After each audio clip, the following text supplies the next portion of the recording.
Assembly సాక్షిగా ఈ రాష్ట్రానికి ఉన్నటువంటి అప్పుల సంగతి ఏం చెప్పిందన్నది ఒకసారి స్క్రీన్ పైన చూద్దాం. ఏమిచ్చింది అసెంబ్లీ సాక్షిగా వాళ్ళు ఇచ్చినటువంటి ఆ లిఖితపూర్వక సమాధానం ఏంటన్నది. ఎస్, ఫుల్ స్క్రీన్ తీసుకోండి ఒకసారి.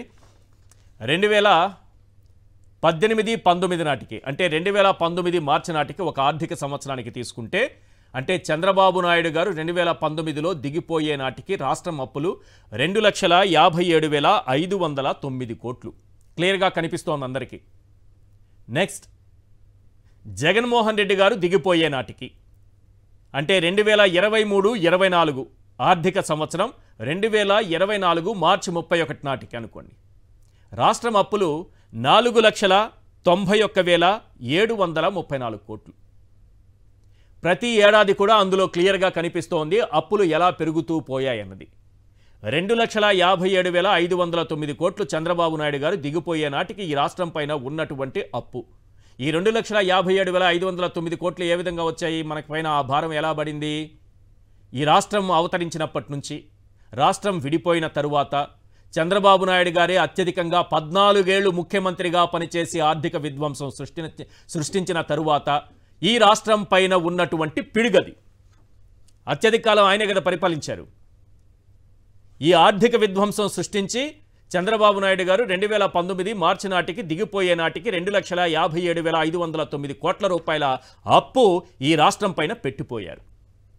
జగన్మోహన్ రెడ్డి గారు 5 ఏళ్లు పరిపాలించి దిగిపోయే నాటికి ఆ అప్పు 4,91,734 కోట్లయింది. అంటే 5 ఏళ్లలో వైఎస్ఆర్సీపీ ప్రభుత్వం బడ్జెట్ పరిధిలో చేసినటువంటి అప్పులు, డైరెక్ట్గా చేసినటువంటి అప్పులు ఎంతయ్యా అంటే 2,34,224 కోట్లు. ఇక ఒకసారి కార్పొరేషన్ల ద్వారా, వివిధ కార్పొరేషన్ల ద్వారా ప్రభుత్వ గ్యారెంటీతో చేసినటువంటి అప్పులు సూపర్. అక్కడ కనిపిస్తోంది చూడండి. 2018-19 నాటికి చంద్రబాబు నాయుడు గారు దిగిపోయే నాటికి ఉన్నటువంటి కార్పొరేషన్ అప్పులు 49,442 కోట్లు. 49,442 కోట్లు ఉంది. అదే జగన్మోహన్ రెడ్డి గారు అక్కడి నుంచి పరిపాలన మొదలుపెట్టి 5 ఏళ్ల తర్వాత 2023-24 నాటికి మార్చ్ 31 నాటికి కార్పొరేషన్ల అప్పు 1,54,797 కోట్లు. అంటే ఇందులో అసలైన విషయం ఒకటి దాగుంది. సివిల్ సప్లైస్ కానీ ఇతర కార్పొరేషన్లు కానీ చేసే అప్పులతో పాటు డిస్కమ్లు చేసినటువంటి అప్పులు కూడా ఉన్నాయి. వాటిని చూపించేశారు చంద్రబాబు నాయుడు గారు ఇక్కడ. ఓకే, పర్వాలేదు, డిస్కమ్లు చేసిన అప్పులు కూడా, డిస్కమ్లు అప్పులు చేస్తూ ఉంటాయి, తీరుస్తూ ఉంటాయి, అవి ముందుకెళ్తూ ఉంటాయి. డిస్కమ్లు చేసిన అప్పుల్ని కూడా జగన్మోహన్ రెడ్డి గారి ఖాతాలో వేసి ఎక్కువ చూపించాలనే ప్రయత్నం చేశారు. ఓకే, అది కూడా, దాన్ని కూడా ఓకే తీసేసుకుందాం. డిస్కమ్ అప్పుల్ని కూడా జగన్మోహన్ రెడ్డి గారి ఖాతాలోనే వేసేద్దాం. ఎంత పెరిగింది? 1,05,354 కోట్లు. ఆ లెక్కన 5 ఏళ్లలో కార్పొరేషన్లు ద్వారా చేసినటువంటి అప్పు, వివిధ రకాల కార్పొరేషన్లు, డిస్కమ్లు అన్నీ కలిపి డిస్కమ్ల అప్పులను కూడా జగన్మోహన్ రెడ్డి గారి పైన వేస్తే ఈ అప్పు తేలింది. ఇప్పుడు చాలా క్లియర్గా మీకు అందరికీ అర్థమయ్యే భాషలో గ్రాఫిక్స్ రూపంలో నేను ఒక్కసారి వినిపిస్తాను. ఒక్కసారి స్క్రీన్ పైన చూడండి.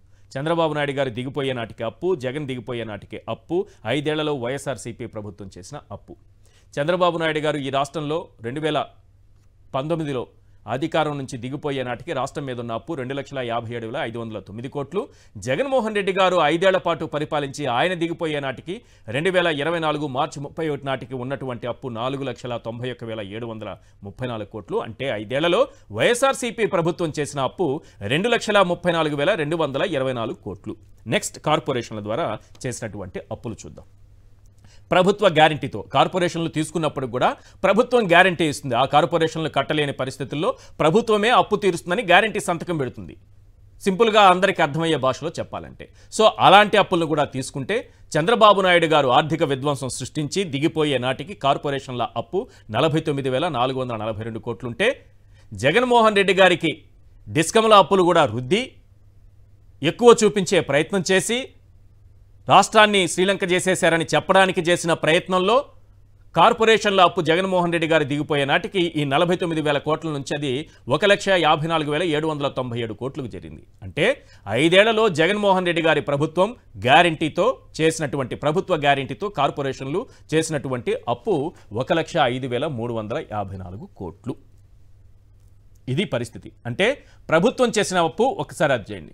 ప్రభుత్వం చేసిన అప్పు అలాగే గ్యారంటీతో చేసిన అప్పు మొత్తం కలిపితే ఎంత అవుతుందనేది ఒక్కసారి చూద్దాం. 5 ఏళ్లలో జగన్ ప్రభుత్వం చేసినటువంటి అప్పు 2,34,224 కోట్లు. 5 ఏళ్లలో జగన్ ప్రభుత్వం గ్యారంటీతో చేసినటువంటి అప్పు 1,05,354 కోట్లు. ఈ 5 ఏళ్లలో రెండూ కలిపి ప్రభుత్వం బడ్జెట్ పరిధిలో చేసినటువంటి అప్పు అలాగే మిగతా అప్పులు ఈ కార్పొరేషన్ల ద్వారా చేసినటువంటి ప్రభుత్వ గ్యారంటీతో చేసినటువంటి అప్పులు అంతా కలిపితే 3,39,578 కోట్లు. 14 లక్షల కోట్లని అబద్ధాలు చెప్పారు. 14 లక్షల కోట్లని పురంధేశ్వరి గారు కేంద్రానికి లేఖ రాస్తారు. విచారణ జరపాలట. ఎవరిపైన విచారణ జరపాలి? ఈ విధంగా అబద్ధాలు చెప్పిన వాళ్ళపైన విచారణ జరపాలా లేదా? ఒక ఆర్గనైజ్డ్ క్రైమ్కి పాల్పడిన వాళ్ళపైన విచారణ జరపాలా లేదా?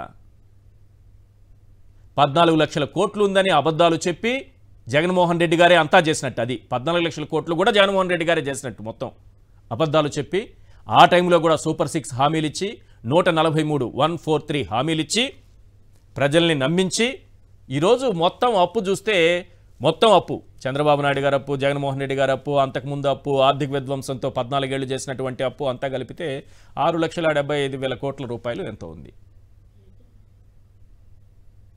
కానీ 14 లక్షల కోట్లని ప్రచారం చేశారు. చంద్రబాబు నాయుడు గారి ప్రచారాన్ని, వారి అరుపుల్ని, కేకల్ని ఒక్కసారి వినిపించండి రాష్ట్ర ప్రజలకు. అరుపులు వినాలి ప్రజలందరూ. ఏ విధంగా అరిచారని తెలుసుకోవాలిగా. 13 లక్షల కోట్ల రూపాయల అప్పు. జగన్మోహన్ రెడ్డి అప్పు తీరుస్తాడా? మీ పేరుతో అప్పు తెచ్చారు, రాష్ట్రం పేరుతో అప్పు తెచ్చారు. ఈ అప్పు తిరిగి కట్టాల్సింది మనమే కట్టాలి. ఈ విషయం మీరంతా గుర్తుపెట్టుకోవాల్సిన అవసరం ఉంది. దీంట్లో 13 లక్షల కోట్లలో సగం అంటే 6.5 లక్షల కోట్లు వెనుకబడిన వర్గాలే కట్టాలి తమ్ముళ్ళు. 50% జనాభా కాబట్టి మీకు న్యాయం చేయాల. 50% అప్పు మీద ఎత్తినేశాడు. అదే 6.5 లక్షల కోట్లు అని చెప్పి కూడా నేను మీకు తెలియజేస్తున్నా. 10,77,000 పైచులు కోట్లు అని చెప్పి నేను చెప్పడం జరిగింది. ఇందులో గత 4 సంవత్సరాలుగా ప్రభుత్వం చేసినటువంటి అప్పు 7 లక్షల పైచులకు కోట్లు ఉన్నాయని చెప్పి నేను చెప్పడం జరిగింది.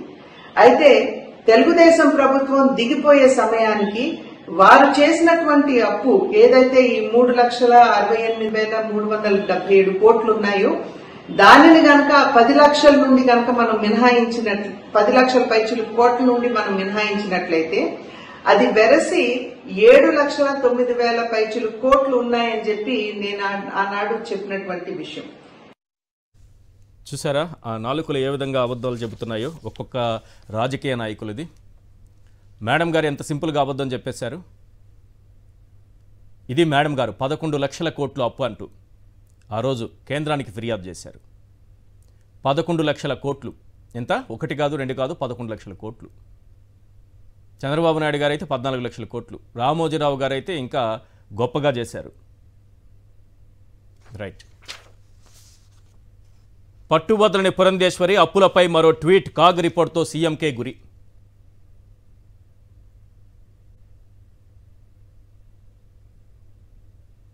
ఇది పురంధేశ్వరి గారు మరిది గారి కోసం చెప్పినటువంటి అబద్ధాలు, చేసినటువంటి దుష్ప్రచారం, కక్కినటువంటి విషం. కేంద్రం స్థాయికి తీసుకెళ్లారు. మామూలుగా కాదు. చూపిస్తాను చూడండి. రాష్ట్ర పరిస్థితులపై కేంద్రానికి ఫిర్యాదు. నిర్మలా సీతారామన్ గారికి ఫిర్యాదు చేశారు. నిర్మలా సీతారామన్ గారే చెప్పారు. కేంద్రం రాజ్యసభ సాక్షిగా రాష్ట్రం అప్పుల గురించి చెప్పింది. అయినా సరే వదలకుండా చంద్రబాబు చెప్పినటువంటి అబద్ధమే నిజమని ప్రజల్ని నమ్మించడానికి కేంద్రానికి లేఖలు రాయడం, విచారణ జరపండి, ఈ అప్పుల్ని ఆపండి, ఈ అప్పులు ఎక్కడా చూడట్లేదు మేము అని అబద్ధాల మీద లేఖల రాయడం. ఈరోజు చూపించవచ్చు కదా. జగన్మోహన్ రెడ్డి గారు నిజంగా అన్ని అప్పులు చేస్తుంటే అసెంబ్లీ సాక్షిగా ప్రభుత్వం మీ దగ్గరే ఉంది కదా, పురంధేశ్వరి గారు అందులో భాగస్వామి కదా, వారి పార్టీ భాగస్వామి కదా, ఎందుకు చూపించట్లేదు?